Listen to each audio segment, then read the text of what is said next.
Hola, sean ustedes muy bienvenidos nuevamente aquí a Medicina Graficada, tu fuente confiable de cursos de medicina y pues siempre con novedades.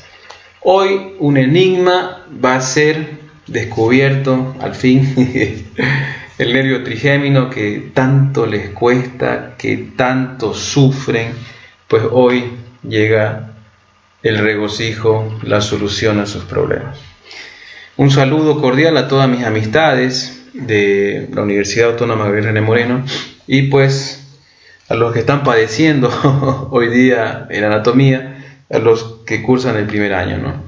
Y pues sin más que agregar, comencemos a descifrar el código enigma, el trigémino. Muy bien, entonces comencemos. Primero, hablando lo que es origen aparente, que ya lo expliqué en el facial y les vuelvo a explicar. El origen aparente lo relacionamos con un árbol. El árbol lo podemos ver, lo podemos palpar. Ese sería su origen aparente del árbol, ¿no? ¿Y cuál sería su origen real? Su origen real del árbol pues son las raíces, pero no lo podemos ver, no lo podemos palpar. Tendríamos que cavar. Pero aquí en neuroanatomía, pues, para ver el origen real de los pares craneales, tenemos que cortar el tronco encefálico, ¿no? Así de simple. Bien, entonces, origen aparente del trigémino. Nuevamente tenemos el tronco encefálico en su vista anterior, el bulbo, la protuberancia, el mesencéfalo, y a este nivel va a emerger su origen aparente, el trigémino. Aquí, ¿ven? Con su ganglio y sus tres ramas principales. ¿A qué nivel? En la región anterolateral de esto que se llaman rodetes pontinos. Un rodete pontino derecho, un rodete pontino izquierdo, ¿ya? Entonces, el origen aparente del trigémino es la región anterolateral, ¿ven? Anterolateral de los rodetes pontinos y va a estar cerca del pedúnculo cerebeloso medio. Bien, origen real. El origen real necesitamos un tronco encefálico de una vista posterior, ¿ya? Y vamos a necesitar, para ver este origen real, pues cortar, filetear. ¿A qué nivel? A este nivel, donde está el núcleo masticatorio del trigémino, ¡zas! Ahí vamos a hacer el corte para ver su origen real. Y vamos a tener algo así. Bien, aquí tenemos un corte de la configuración interna de la protuberancia y vamos a ver que esta parte es anterior y esta parte es posterior. Los núcleos, vamos a encontrar el núcleo ambiguo y el núcleo principal del trigémino.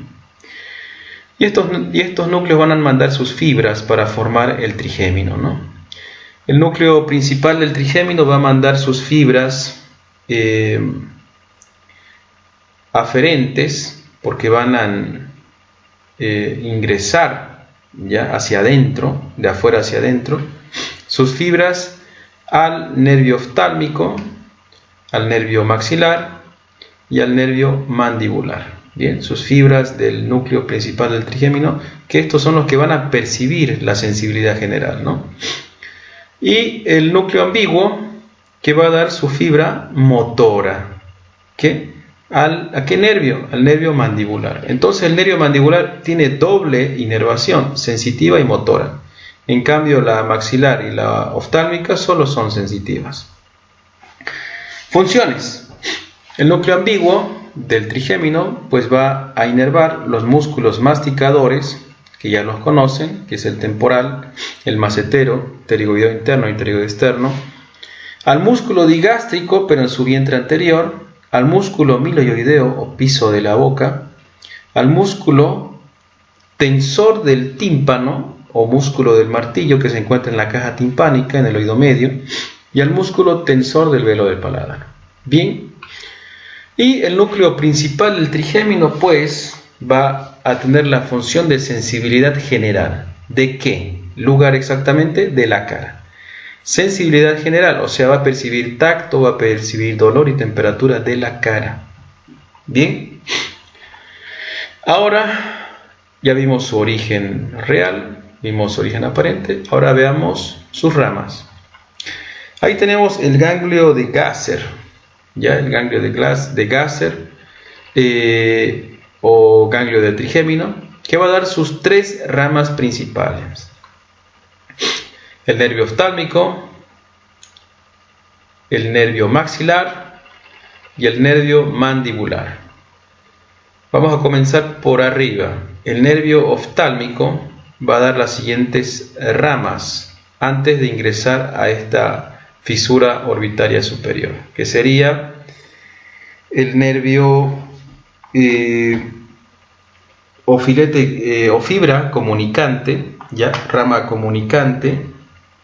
Ya esta rama comunicante se va a relacionar con el plexo carótido interno, con el tercer par craneal y con el cuarto par craneal. Ya se llama rama comunicante.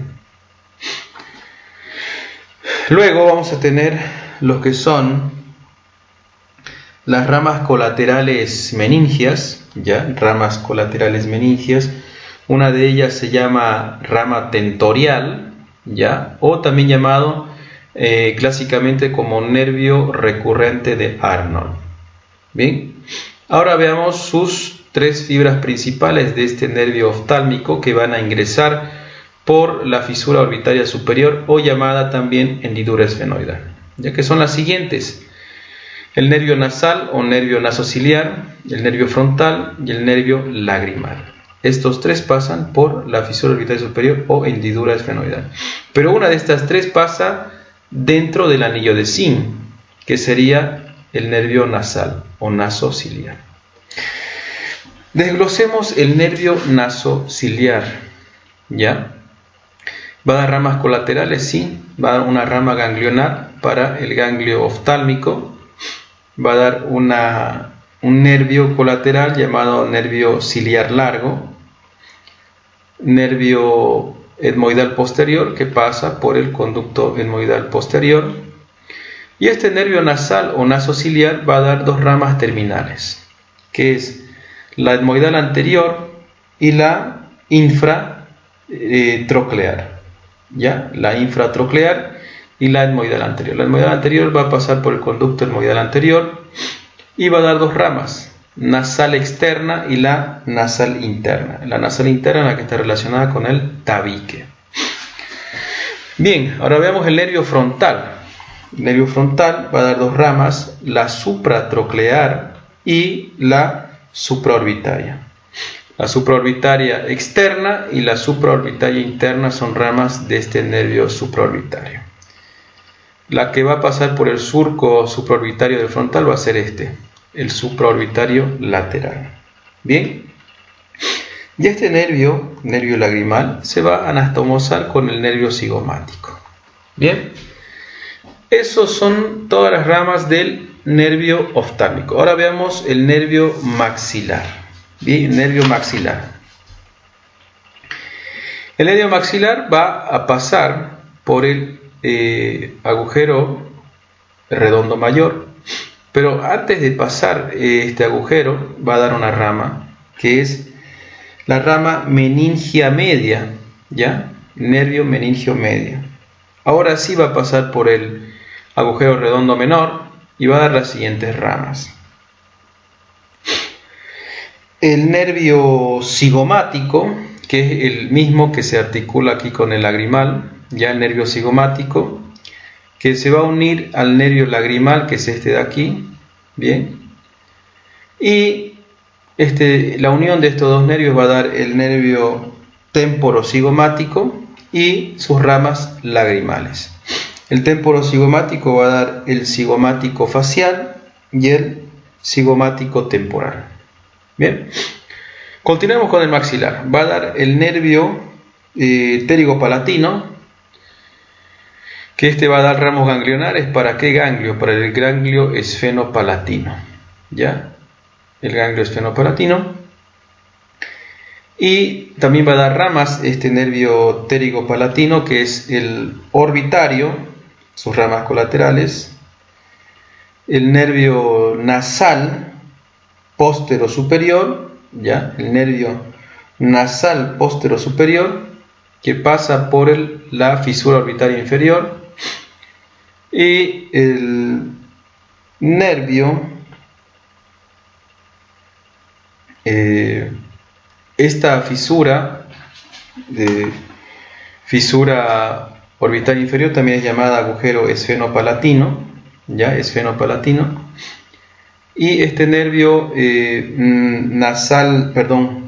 nasopalatino va a pasar, aparte por esta fisura orbital inferior, va a pasar por el conducto incisivo. Bien, conducto incisivo.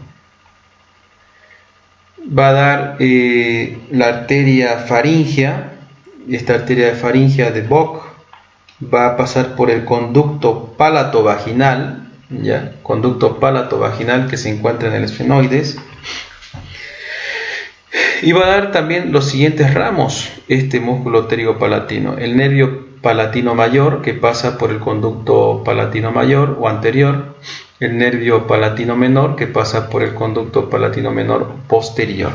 Bien, este nervio palatino menor va a ser una avenida, una calle, para que venga el camión del vago, ¿ya? El camión del vago o neumogástrico, para dar inervación a estos músculos, que va a ser el músculo elevador del velo del paladar, ¿ya?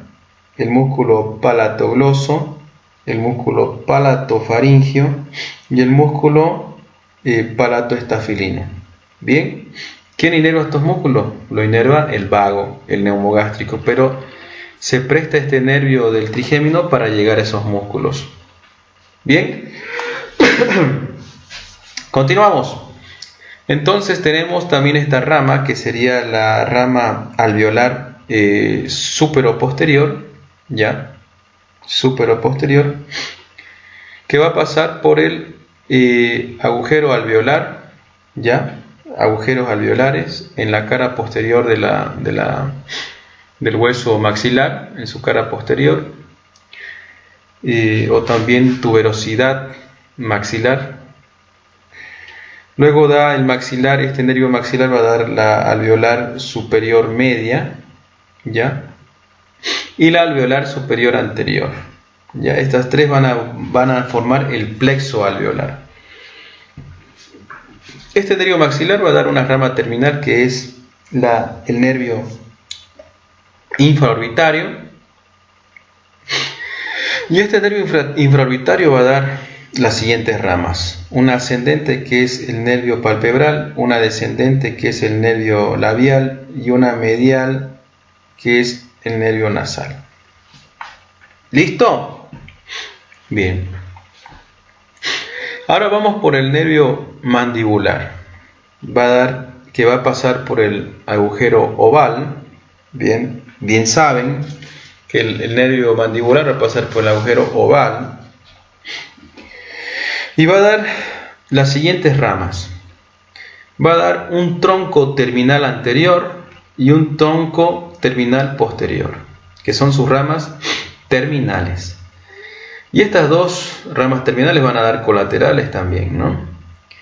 Antes que se divida este tronco, va a dar ramas este nervio mandibular, que sería el recurrente, un nervio recurrente, y un nervio meningio. Bien, para que sepan.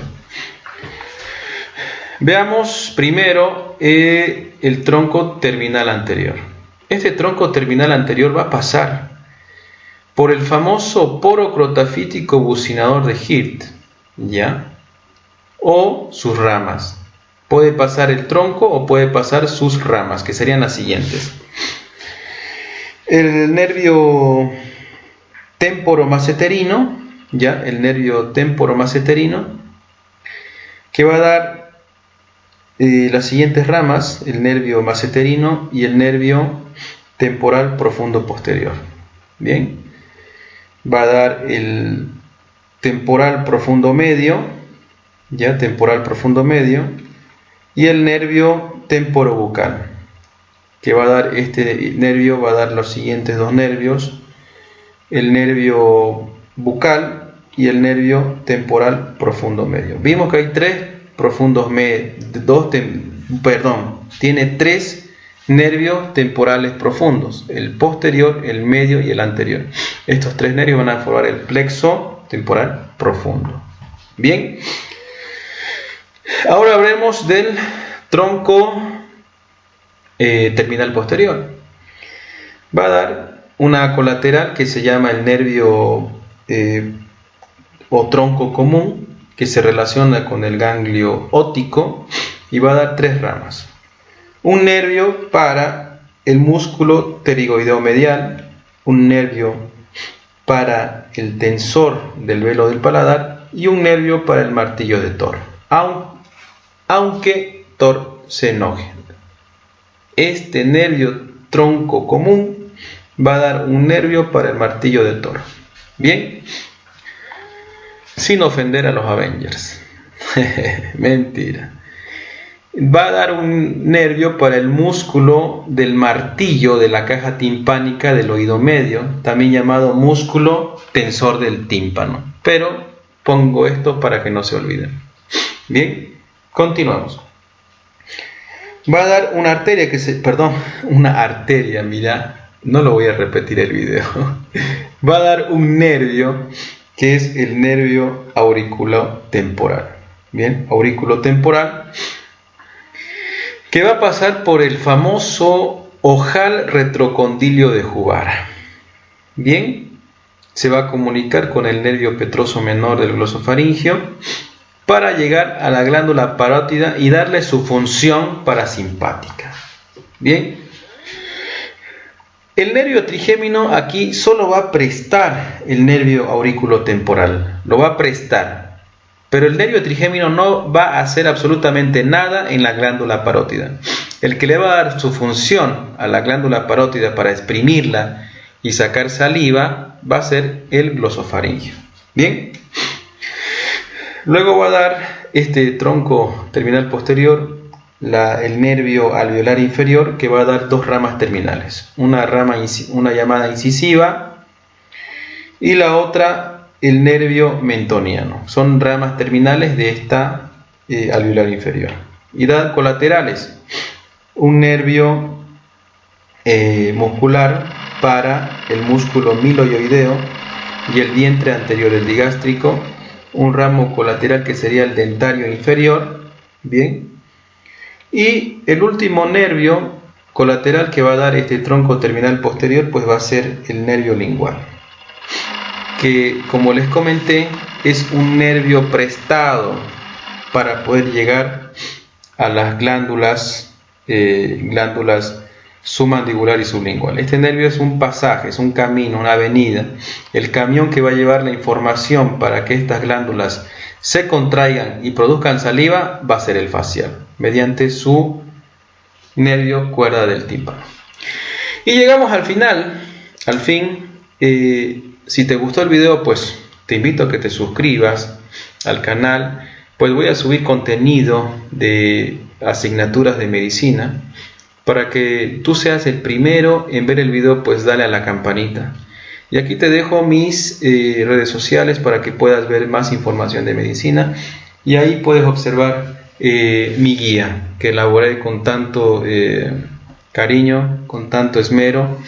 Pues es una guía didáctica donde tú puedes trabajar, y la guía te exige trabajar con reconocimientos de estructuras anatómicas, con cuadros de relleno, con cuestionarios, preguntas en el cual vas a responder viendo los videos en el canal. Entonces, didáctico, te hace aprender obligatoriamente, ¿no? Sin más que agregar, éxitos y bendiciones en sus parciales y en su vida académica y profesional.